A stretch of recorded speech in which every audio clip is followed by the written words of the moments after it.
Okay, so what a lot of people don't understand about Muhammad was about his money, right? So they go, oh, Muhammad is about Allah, and he was trying to institute, he was trying to institute Islam around the world, and if you weren't against, man, Muhammad was about his money. So Muhammad, when he would go around, he was about trade. He was instituting trade around the world, and Islam too. But it was about trade. If we don't got money, if we can't set up a trade system here, then we can't really do much. So for as long as you can, as in time immemorial, we've always been about the money. So like the Moors, they had a system set up around the world, a banking system set up around the world. And so like, the first check was called a sock. We understood like, you can't be carrying all this, all this gold across country, first of all, you don't want to get robbed. Second of all, it just weighs you down.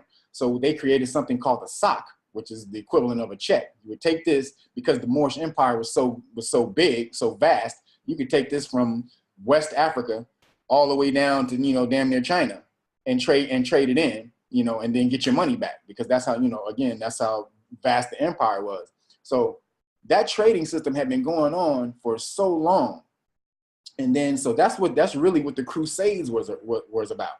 So, they were like, okay, look, Pope Urban was like, look, man, can we get in on that trade? We need, we appreciate you letting us into the schools and giving us the information.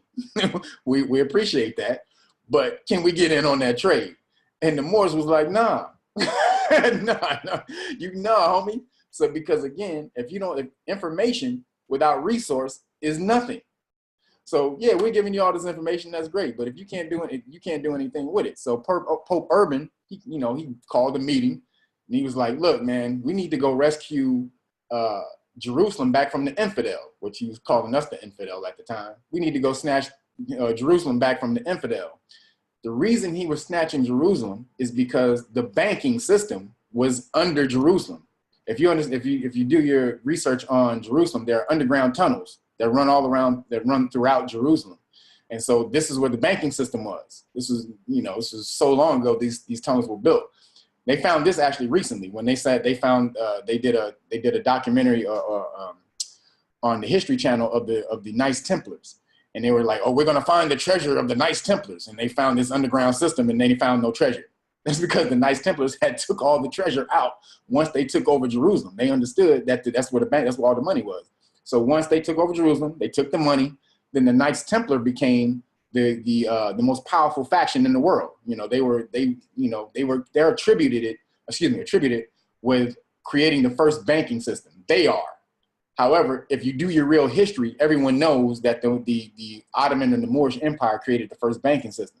So when the Knights Templars became so powerful, they were loaning money to different governments and stuff like that. Then they didn't want to pay them back. They had loaned all this money to France. France didn't want to pay them back. So what France did, they came in, and the King of France, he turned on them, and he said, look, the Knights Templars are worshiping the devil. They're a cult, and they're worshiping the devil. And we need to go, we need to go, destroy the Knights Templars. And so this is where you get the mythology of Friday the 13th, because on Friday the 13th, they basically wiped out all the Knights Templars, supposedly.